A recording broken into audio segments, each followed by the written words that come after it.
सोमवार की शाम को एक मामूली झगड़े में पकड़ा गया था 17 साल का लड़का। लेकिन जब अगली शाम उसे छोड़ा गया तो उसके सांसें जो है वो टूटने लगी थी। शरीर जख्मों से भरा हुआ था, मुंह से खून निकल रहा था। कुछ घंटों बाद उसकी मौत हो गई। सवाल ये है कि आखिर पुलिस हिरासत की वो एक रात इतनी जानलेवा कैसे बन गई? क्या ये सिर्फ एक हादसा था या फिर थाने के भीतर कुछ ऐसा हुआ जिसे छिपाने की पूरी कोशिश की जा रही है? अब ये तो इस मामले को समझने से ही पता चलेगा। तो चलिए इस खबर की ओर अपना रुख करते हैं। उत्तर प्रदेश के बस्ती जिले के दोबौलिया थाना क्षेत्र में एक दर्दनाक घटना सामने आई है, जहां पुलिस हिरासत में एक किशोर की मौत हो गई। 17 साल के आदर्श उपाध्याय को पुलिस ने सोमवार को गांव में एक दुकान पर एक मामूली विवाद के बाद गिरफ्तार कर लिया था। परिजनों का आरोप था कि पुलिस ने उसे छोड़ने के लिए 5,000 रुपए की मांग की थी। रिश्वत ना मिलने पर पुलिस ने उसके साथ अमानवीय व्यवहार किया और 3rd डिग्री का इस्तेमाल किया। लेकिन ये इंसानियत को शर्मसार कर देने वाली घटना कैसे हुई, इसे जानने के लिए इस घटना की हर एक कड़ी को समझना होगा।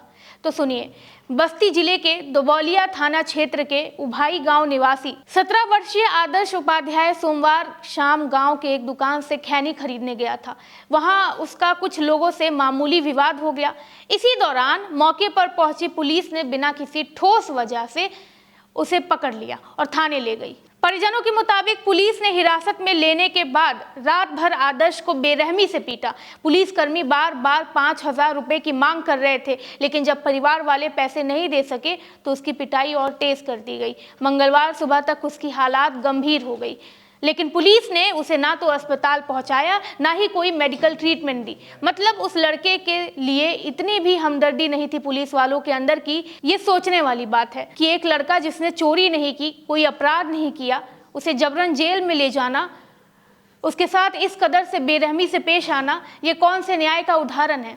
खैर, अब इतने प्रताड़ना के बाद उसकी तबीयत जो है अब बिगड़ने लगी थी, तो पुलिस कर्मियों ने मौका देखते ही उसकी मां को थाने पे बुलाया और जो आदर्श है उसको उसकी मां के हवाले कर दिया। घर वालों ने जब उसकी हालात देखी तो तुरंत उसे अस्पताल ले गए, जहां डॉक्टरों ने उसकी गंभीर हालात देखते हुए जिला अस्पताल रेफर कर दिया। लेकिन जिला अस्पताल पहुंचने से पहले ही रास्ते में उसकी मौत हो गई। जरा इस वीडियो पे नजर डालिए कि किस तरह आदर्श की मां उसे अपने गोद में लेकर रो रही हैं और बता रही हैं कि पुलिस वालों ने शाम को आदर्श को जेल में डाला और उसे बेरहमी से पीटा और फिर सुबह फोन करके कहा कि 5,000 रुपए दो, नहीं तो तुम्हारा बेटा कहाँ जाएगा ये तुम्हें भी नहीं पता चलेगा।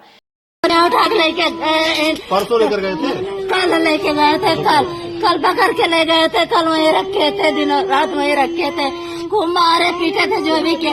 सुबह जबरदस्ती फोन पे फोन कर रहे थे, पूरे गांव पे फोन, प्रधान पे फोन करे, प्रधान आए, हमारे घर कोई नहीं था। हमारा एक छोटा बेटा कोचिंग गया था, पैसे का कोचिंग करने गया था पढ़ने, वो 1 बजे आया स्कूल से, तब हम उसके हम बोल रहे थे यहाँ थाने पर आओ, नहीं तो कहीं भेज देंगे, उसे पता नहीं लगेगा वो कहाँ चला गया। हम डर के रहते थे वो आएगा कोचिंग से तो आएंगे, बोले उसे तुरंत फोन करके बुलाओ। हमने बुलाया नहीं, हमने कहा उसके पास फोन नहीं है। फिर वो आया 1 बजे, फिर हम 2 बजे थाने पे गए, वहाँ से बोलने लगे कि ऐसे ऐसे करा है, 5,000 रुपया लगेगा, कौन देगा? हमने कहा वो बच्चा है। वहाँ पुलिस वाले थे, बोल रहे थे 5,000, किसी को झगड़ा किया था वो भी वहाँ बैठा है, 5,000 लगेगा, कौन देगा? हमने कहा भैया उन्हें डरवाइए और हमें हमारे पास नहीं से पूछिए, अगर वो लिए थे 5,000 तो वो क्या किए? बोला हम एक को पैसा नहीं लिए थे। तो बोल रहे थे इससे बुलाए से, बोल रहे हैं अपना क्या क्या बताएं इस पे, बोल रहे मैं जो बोल रहा हूँ इससे लिखा है, ये मेरा बेटा है, इससे लिखा रहे थे, पता नहीं क्या क्या लिखा है। वो फिर जबरदस्ती बोले इनके वहाँ ले जाओ घर, हम कहे हम पैदल आए हैं, वो भी नहीं थे, इनके पापा भी घर पे नहीं थे, वो रोड पर गाड़ी लेकर गए थे। हम कहे वो आएंगे तो आना, बोल रहे नहीं तुरंत ही आओ। नहीं, आगे वो कहती हैं कि मेरा छोटा बेटा कोचिंग गया हुआ था, मैंने पुलिस वालों से कहा कि मेरे बेटे के आ जाने के बाद मैं पुलिस स्टेशन आ जाऊंगी, लेकिन पुलिस वाले मानने को तैयार ही नहीं थे। इसके बाद बेटे के आ जाने के बाद माँ और छोटे बेटे दोनों जो है पुलिस स्टेशन पहुंचते हैं, जहां पे आदर्श को काफ़ी नोकझोंक के बाद उसकी मां को सौंप दिया जाता है, क्योंकि हालात जो है वो बहुत ख़राब हो गई थी। बाद में उसे मृत घोषित कर दिया गया, लेकिन मां तो मां होती है। रिपोर्टर ने उससे पूछा कि आपको कब पता चला कि आपका बेटा खत्म हो चुका है। वो कहती है कि अभी बोल रहा था, अभी चुप हुआ है, अभी कुछ देर में बोलने लगेगा। जब मैं लखनऊ इसे लेकर जाऊंगी, मैं लखनऊ इसे दिखाने के लिए लेकर जाऊंगी और ये ठीक हो जाएगा।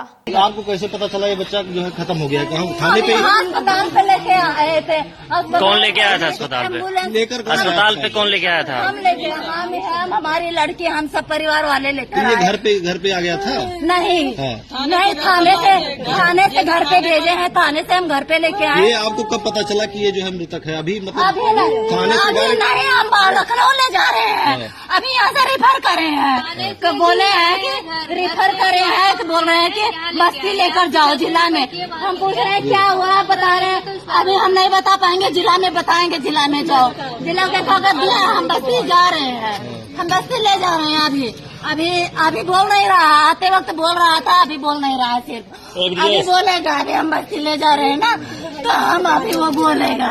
अभी हम लखनऊ ले जाएंगे तो वो बोल देगा। अभी बोलते वक्त आ रहा था, वहीं से बोल रहे। मतलब पुलिस वालों ने ये भी नहीं सोचा कि वो किसी आदर्श जो है वो किसी के घर का बेटा है, किसी के घर का चिराग है। अब आदर्श की मौत की खबर मिलते ही पूरे गांव में आक्रोश फैल गया। बड़ी संख्या में ग्रामीण अस्पताल के बाहर इकट्ठा हो गए और पुलिस के खिलाफ प्रदर्शन करने लगे। परिजनों का कहना है कि पुलिस ने जबरन आदर्श को पकड़ा और रिश्वत ना मिलने पर थाने में बेरहमी से पीट कर मार डाला। गुस्साए परिजनों और स्थानीय नेताओं ने शव को अस्पताल ले जाने से इनकार कर दिया और पुलिस प्रशासन के खिलाफ कड़ी कार्रवाई की मांग की। धीरे धीरे प्रदर्शन जो है वो उग्र होता गया और बीजेपी कार्यकर्ताओं ने भी इस घटना पर नाराजगी जाहिर की है। लोगों ने जिलाधिकारी आवास के बाहर इकट्ठा होकर नारेबाजी शुरू कर दी, जिससे हालात और भी तनावपूर्ण हो गए। घटना की गंभीरता को देखते हुए बस्ती जिले के पुलिस अधीक्षक यानी एसपी ने तुरंत एक्शन लिया। दुबौलिया थाने के एसएचओ जितेंद्र सिंह को लाइन हाजिर कर दिया गया, जबकि एसआई अजय कुमार गौड़ और सिपाही शिवम सिंह को निलंबित कर दिया गया। इसके अलावा पूरे मामले की गहन जांच के लिए एक कमेटी गठित की गई है। पुलिस ने कहा है कि पोस्टमार्टम रिपोर्ट आने के बाद दोषियों के खिलाफ सख्त कानूनी कार्रवाई की जाएगी। इस घटना ने उत्तर प्रदेश की कानून व्यवस्था पर बड़े सवाल खड़े कर दिए हैं। विपक्षी दलों ने इसे लेकर योगी सरकार पर हमला बोल दिया है। सुभाषपा के विधायक दूधराम ने कहा है कि जो काम पहले 500 रुपए में हो जाता था अब 5000 रुपए में हो रहा है। उन्होंने आरोप लगाया है कि पुलिस पूरी तरह से भ्रष्ट हो चुकी है और आम जनता से अवैध वसूली कर रही है। कांग्रेस, सपा और बसपा के नेताओं ने भी इस घटना की निंदा की है और सरकार से दोषी पुलिसकर्मियों के खिलाफ सख्त कार्रवाई की मांग की है। इस घटना के बाद पूरे इलाके में जो है वो तनाव का माहौल बन गया है। पुलिस प्रशासन हालात को नियंत्रित करने में जुटी हुई है, लेकिन लोगों का गुस्सा थमने का नाम ही नहीं ले रहा है। स्थिति को देखते हुए कई थानों की पुलिस फोर्स और 2 डीएसपी को मौके पर तैनात किया गया है। परिजनों और ग्रामीणों का कहना है कि जब तक दोषी पुलिस कर्मियों के खिलाफ हत्या का मामला दर्ज नहीं किया जाएगा वो प्रदर्शन जारी रखेंगे। पुलिस अधिकारियों का कहना है कि मामले की निष्पक्ष जांच की जाएगी और अगर पुलिस कर्मियों के लापरवाही साबित होती है तो उनके खिलाफ कड़ी कार्रवाई की जाएगी। अब सवाल ये उठता है कि आगे क्या होगा।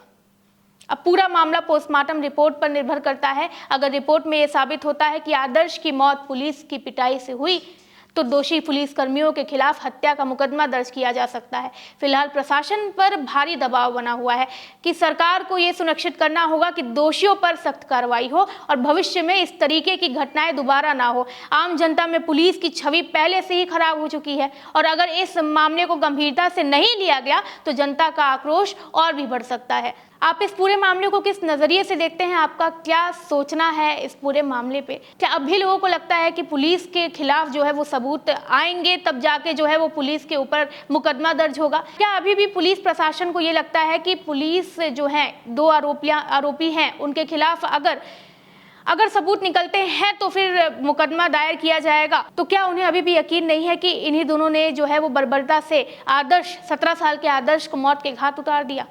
आपका इस पूरी कहानी पे क्या कहना है? आपका इस पूरी खबर पे क्या मानना है? अपनी प्रतिक्रिया कमेंट सेक्शन पे ज़रूर दें, क्योंकि आपकी प्रतिक्रिया हमारे लिए मायने रखती है। वीडियो को लाइक करें, चैनल को सब्सक्राइब करें। मैं हूँ कृति, धन्यवाद।